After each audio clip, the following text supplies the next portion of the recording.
también desde la perspectiva de la crónica, del relato, cómo entiendes un hecho político como el que al que estamos asistiendo en América Latina con el triunfo de Bolsonaro en Brasil, pero también el triunfo de otras candidaturas que están más vinculadas a los discursos y olas conservadoras, ¿no? Uh-huh. ¿Crees que el periodismo falló al contar los grandes temas de América Latina, o cómo ves este proceso?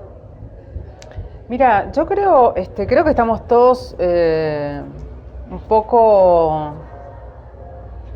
desconcertados, podría decir de cierta forma, pero me parece que eso tiene que ver con el hecho de que siento que en los últimos tiempos el periodismo, más que ir a ver lo que hay, está más empeñado en tratar de que lo que hay encaje en una especie de teoría previa que se tiene del asunto, ¿no? Así fue como todos creíamos que no podía ganar Trump y Trump ganó, así fue como todos creíamos que el Brexit no iba a ser posible y el Brexit ganó, así fue como pasó lo que pasó en Colombia con el plebiscito, que todos creíamos que era imposible que la gente votara en definitiva a favor de que siguiera el conflicto, digamos. Y fue lo que sucedió, y de pronto ahora tenemos Bolsonaro, y si miramos el mapa de lo que era América Latina hace 4 años atrás, era completamente distinto al mapa, digamos, de los colores políticos que tenemos ahora, ¿no?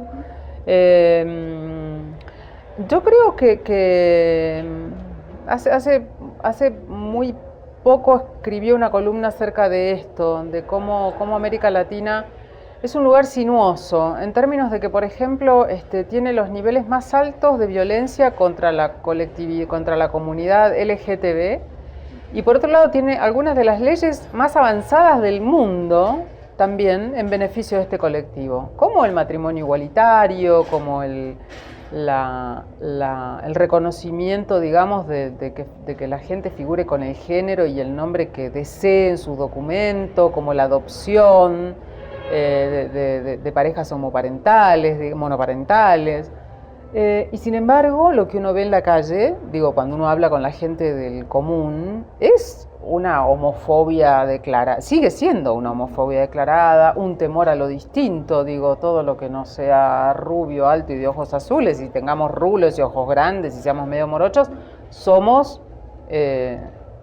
territorio de sospecha, digamos. Entonces hay un error de paralaje enorme entre lo que se regula desde la ley bien pensante, políticamente correcta y progresista, y con la que yo acordaría, digamos, y la vida real, que se empeña en ser mucho más conservadora, temerosa de lo distinto. Nuestros países son todos países, creo yo, muy racistas, con sus propias comunidades, sus pueblos originarios, con todo lo que no es igual a ellos, que viene de las fronteras de los países vecinos. Hay como una gran reacción asustada por lo que está pasando con los venezolanos en éxodo. Entonces me parece que no estamos sabiendo mirar bien todo eso, o sea, que vivimos una especie de ilusión de continente que ha ido como evolucionando hacia leyes progresistas, y la cabeza de la mayoría de la gente parece ser otra, digamos. O sea, si no tendríamos a Bolsonaro en Brasil.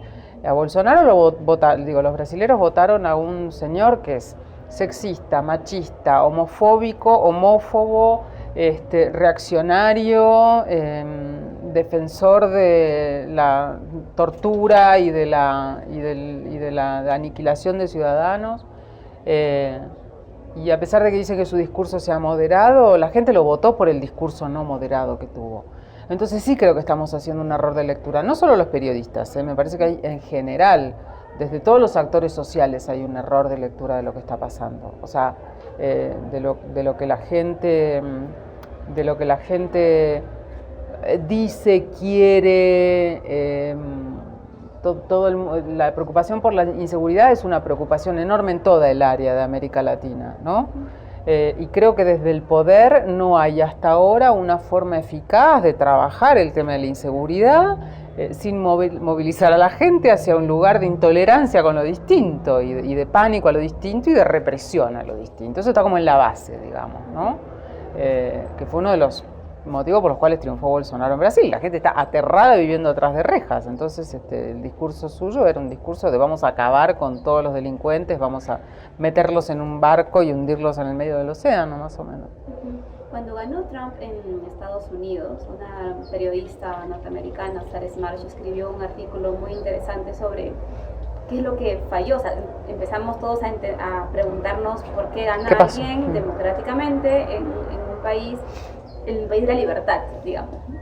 Y una de las cosas que ella menciona en este ensayo es que el periodismo, y habla del periodismo norteamericano, pero se puede extrapolar también ahora a América Latina, ha estado cubriendo los temas desde una superioridad moral que finalmente nos recuerda los privilegios de clase media alta en la que se encuentra el periodismo. Ilustrada, endogámica. Sí. Estamos tratando desde un relato prepotente, tal vez, contando América Latina, los periodistas. ¿Cómo ves tú? Yo creo que hay una cuestión un poco de esto que vos mencionabas, ¿no? Como contar desde un lugar de una moral superior, que no es una moral a la vieja usanza, digamos, en términos de que no es una moral, es una moral progre, es una moral progresista, una moral ilustrada, una moral neoyorquina, por decirlo de alguna manera. Y, por ejemplo, yo he leído muchísimos artículos acerca de periodistas que me resultan muy interesantes, estadounidenses, acerca de todo lo que estaba pasando con Trump antes de que fuera presidente. Y había larguísimas notas acerca de Trump y de lo que pasaba con Trump y del fenómeno Trump, en las que se entrevistaban solo a partidarios de los demócratas, digamos. No había una sola voz de una persona que fuera a votar a Trump. Entonces se partía de la base de que el que votaba a Trump era un granjero, tonto, cuadrado, miramos lo mismo que te decía antes, miramos lo que más o menos encaja con nuestra moral progresista de ciudadanos ilustrados, cultos, civilizados, etcétera. Todo lo que caiga por el borde de eso, todo lo que sea Bolsonaro, vote Trump, es como que estamos negados a verlo, lo cual me parece bastante peligroso, digamos, porque vivimos de ver lo que hay, aunque lo que hay no nos guste. No es nuestro trabajo decidir si nos gusta o no, en todo caso reflejarlo. Y sí siento que ha habido discursos periodísticos empeñados en tratar, o sea, digo, el espanto de que estos sujetos, de que estos monstruos que produce la democracia en algunas ocasiones lleguen al poder, es tanto que el periodismo creo que ha encontrado esta especie de arma un poco casi voluntarista, te diría, para combatirlo, que es como, no, esto no puede suceder, no va a pasar porque nuestra civilización ya ha pasado por esto y no lo queremos de nuevo. Y ahí está de nuevo, ahí pasó de nuevo. Entonces, yo creo que sí hay algo que no estamos viendo.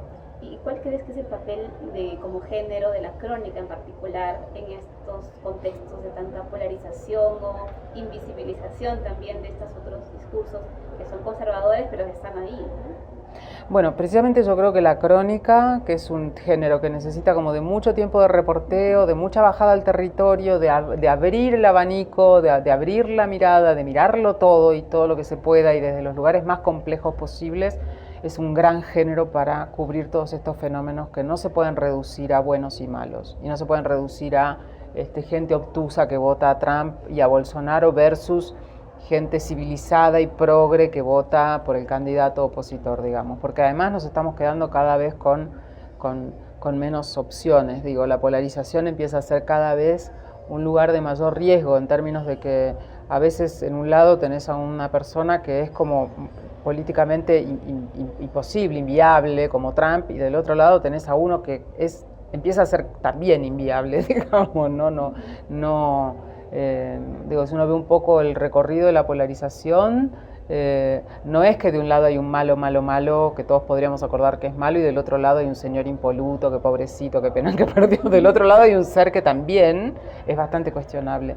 Y creo que la crónica tiene un gran espacio ahí para trabajar y para tratar de vehiculizar estas realidades más complejas en las que no hay buenos contra malos, en las que los ciudadanos son mucho más. O sea, toda esta gente que votó a Bolsonaro, digo, con Bolsonaro porque es lo último que pasó, digamos, pero es gente compleja, es gente que hay que tratar de entender, digamos, ¿no? Y me parece que en ese sentido la crónica tendría mucho para trabajar, precisamente porque es un género que no es reduccionista. Allí donde el periodismo se empeña en ser reduccionista y decir este es malo y este es bueno, la crónica dice momentito, me meto en la casa del señor malo, me meto en la casa del señor bueno, me quedo con ellos viviendo 2 meses y salgo de allí con una historia mucho más real, llena de complejidades, de aristas, y por tanto esa complejidad desentrañada ayuda a comprender. Y verlo más claro es una forma muy eficaz de poder entender por qué pasan las cosas. Y si uno entiende por qué pasan las cosas, es muy probable que las cosas no se repitan con este ritmo tan cíclico, tan tremendo, ¿no? Que cada 50 años volvemos a producir nuestros propios verdugos. Aunque esto suponga también en la crónica destruir tus propios prejuicios por sobre supuesto. Convicciones políticas o personales sobre diversos temas, ¿no? Sí, por supuesto.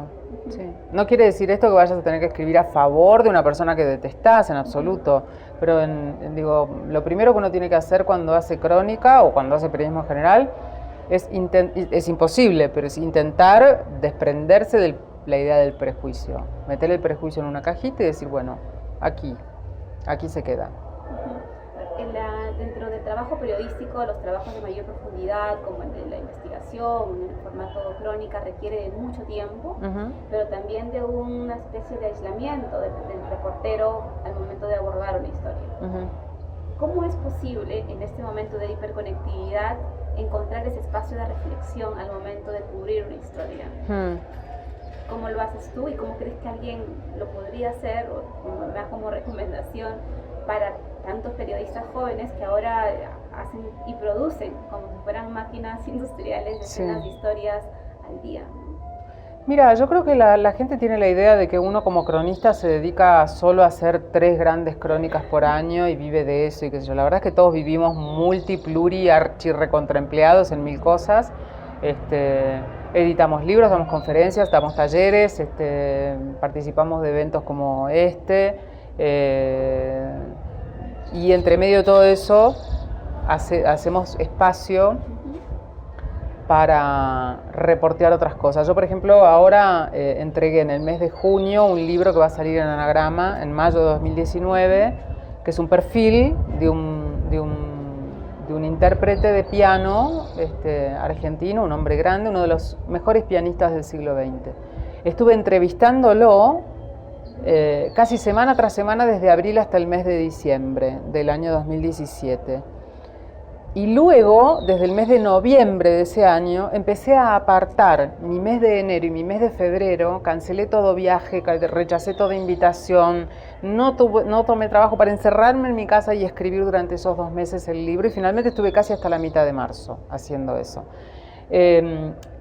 Esto era un libro, escribir una crónica es menos, o sea, no te lleva 3 meses, pero yo también empiezo a preparar el momento en el que me voy a sentar a escribir esa crónica con anticipación. Y me digo, bueno, a ver, entre el 10 de noviembre y el 20 de noviembre voy a tratar de tener 10 días sentada en mi casa sin ir a ningún festival, ninguna salida, ninguna presentación del libro, ningún compromiso extra, para lograr ese grado de concentración, para entrar en el estado de la escritura, para entender, etc. Entonces, digo, después, bueno, de vuelta. Probablemente cuando uno vuelve al ruedo se encuentra con que esos 10 días de encierro han producido un enorme atraso en todo lo demás. Después, bueno, hay que pagar un poco con sangre eso. Pero bueno, creo que es así, digamos. O sea, que se trata como de entender,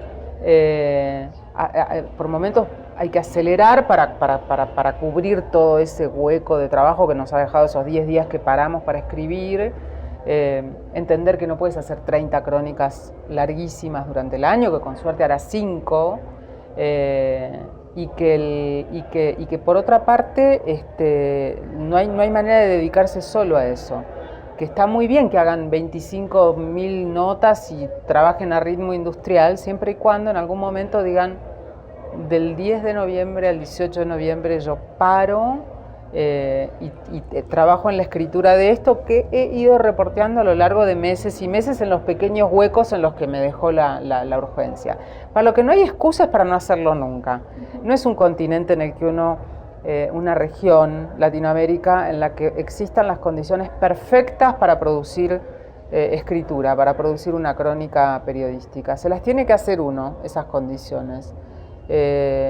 Pero la mejor manera de no empezar a hacerlo nunca es pensar, no es el momento, voy a esperar la condición ideal. El tiempo. Exacto, sí, el tiempo hay que fabricarlo. Sí. Y esto es yo creo que generacionalmente también impacta mucho en el uso de cierta tecnología, de redes sociales, que hacen más líquido las historias, pero también la percepción de lo que es trascendente, ¿no? No sé si tú eres docente, estás en contacto también con muchos jóvenes. ¿Cómo ves a esta nueva generación de periodistas que entienden que los tiempos son más líquidos o que las historias también pueden encontrar otros formatos que no son los géneros periodísticos, sino un GIF, un meme? Sí. Mira, en mi experiencia como dando talleres, te diría que es como mi relación con diversas capas generacionales, ¿no?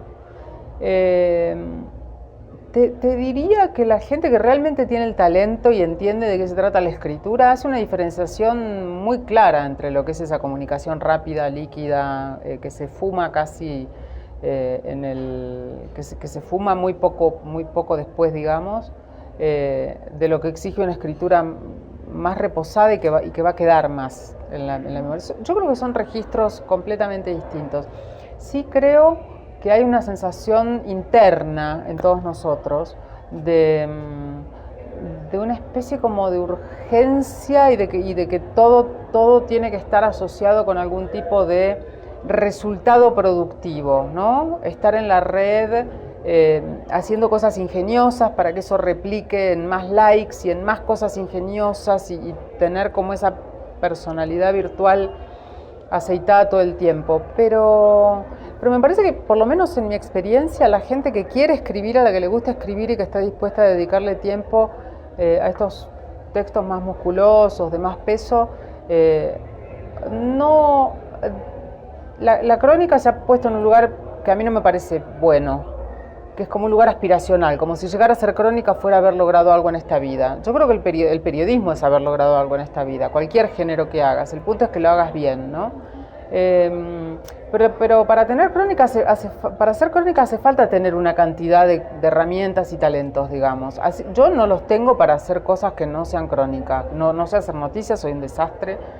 No sé escribir rápido, no sabiera trabajar en una redacción de un diario, no sé cultivar la clase de fuente para por ejemplo, hacer periodismo político, o periodismo, hay muchísimas cosas que yo no sé hacer, entonces lo que hago es producto de un montón de cosas que no sé hacer, más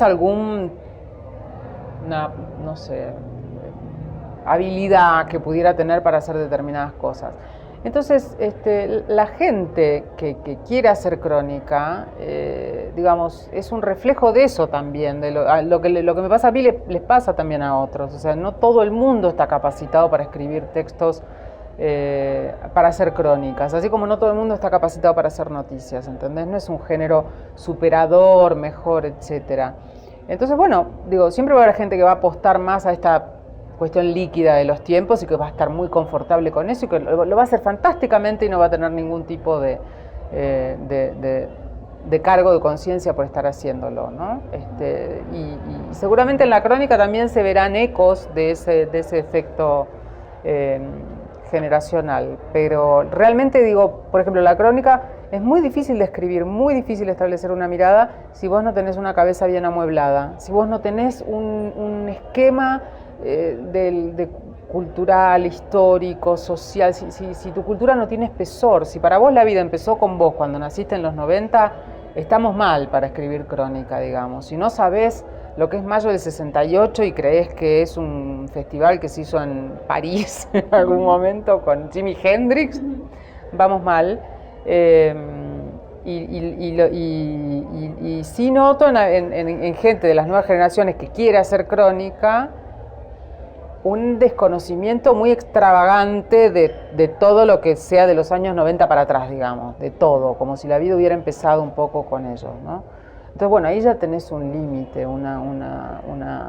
o se preocupan por llenar esos grandes pozos de información vacíos, o no se puede hacer crónica, porque no puedes leer la realidad con una mirada chatita, digamos. Tu vida empezó con los Simpsons, qué divertido, pero... O con los resultados de Google.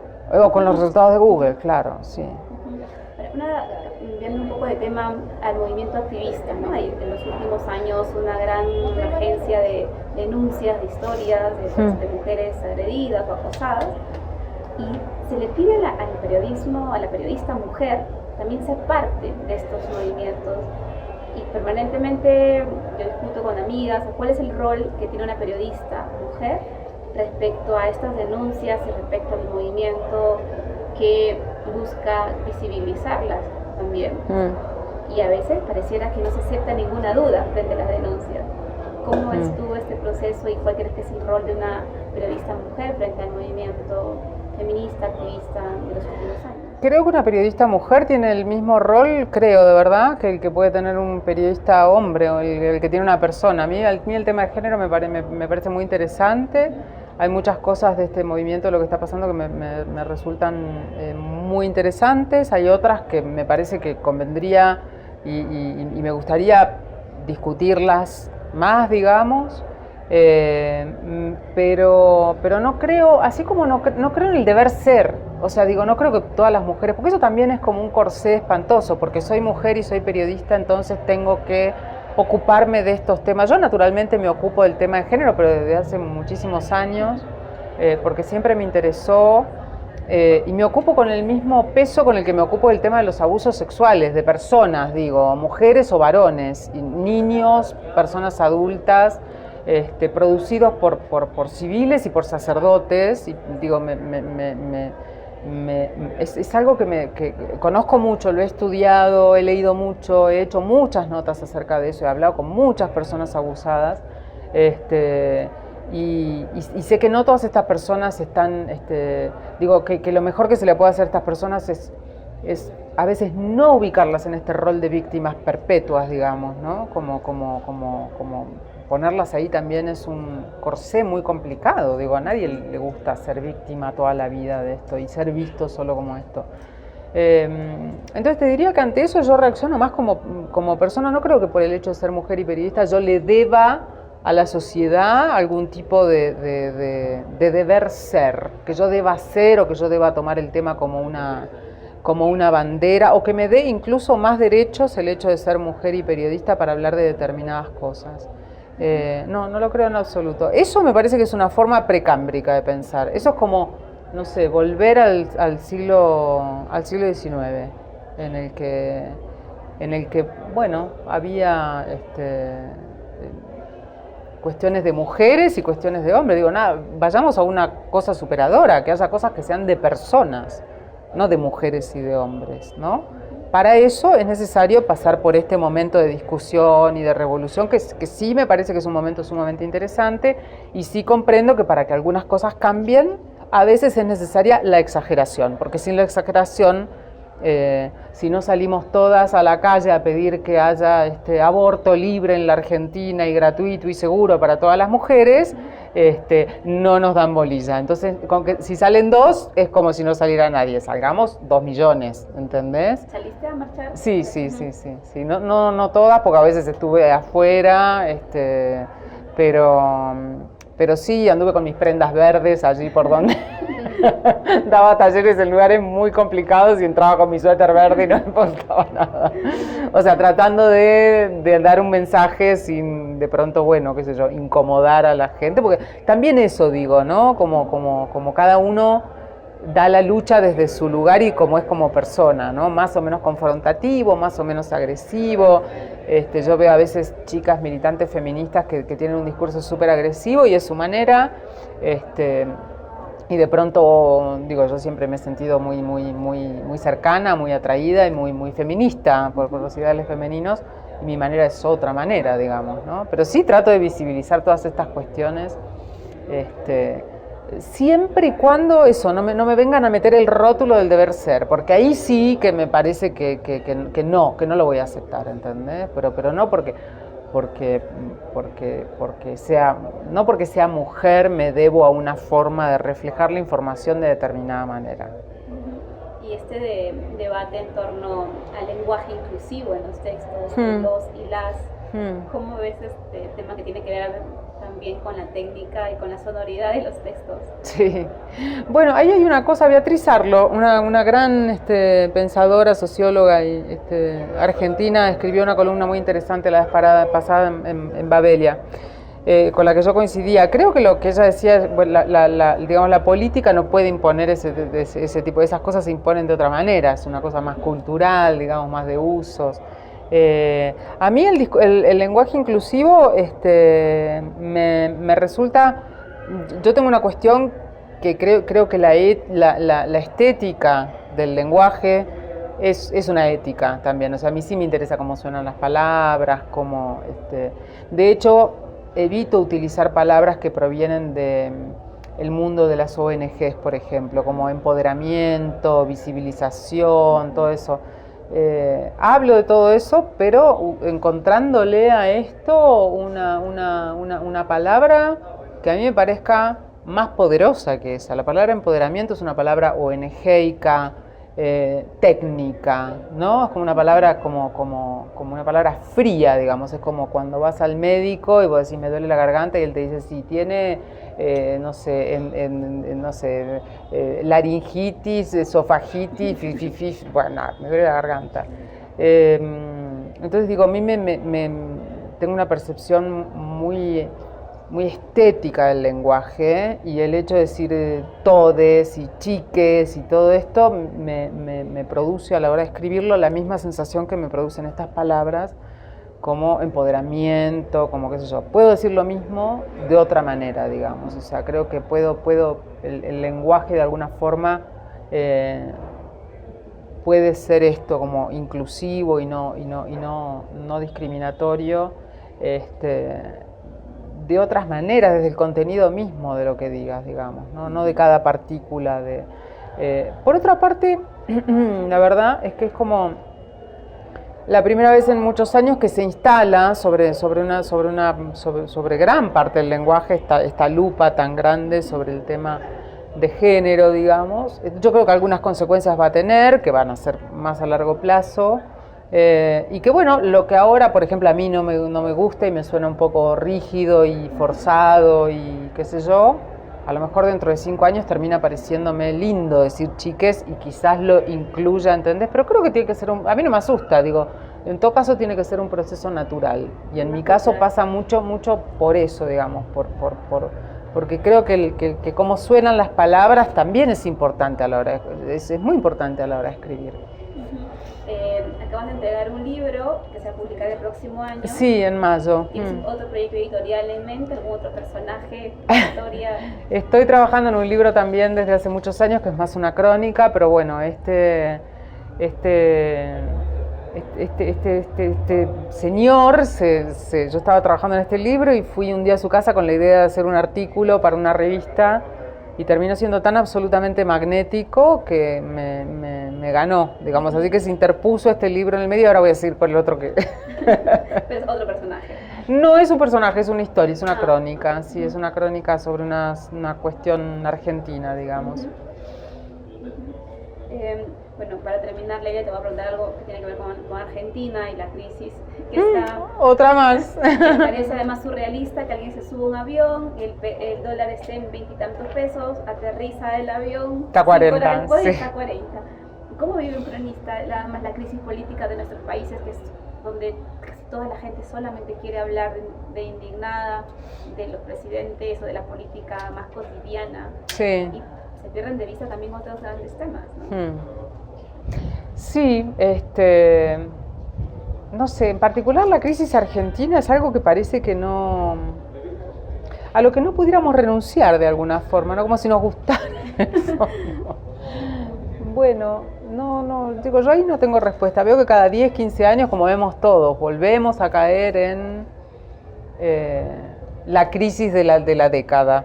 Y eso tapa todo lo demás, ¿no? Es como que ya no hay nada, creo que es un gran fracaso. La Argentina es un país que ha fracasado una y otra y otra y otra vez. No soy nada optimista. En general no soy optimista con la clase gobernante latinoamericana. No veo que haya líderes o movimientos. Bueno, movimientos interesantes hay, pero son como minoritarios, ¿no? Creo que en el fondo los ciudadanos les importamos muy poco, de verdad.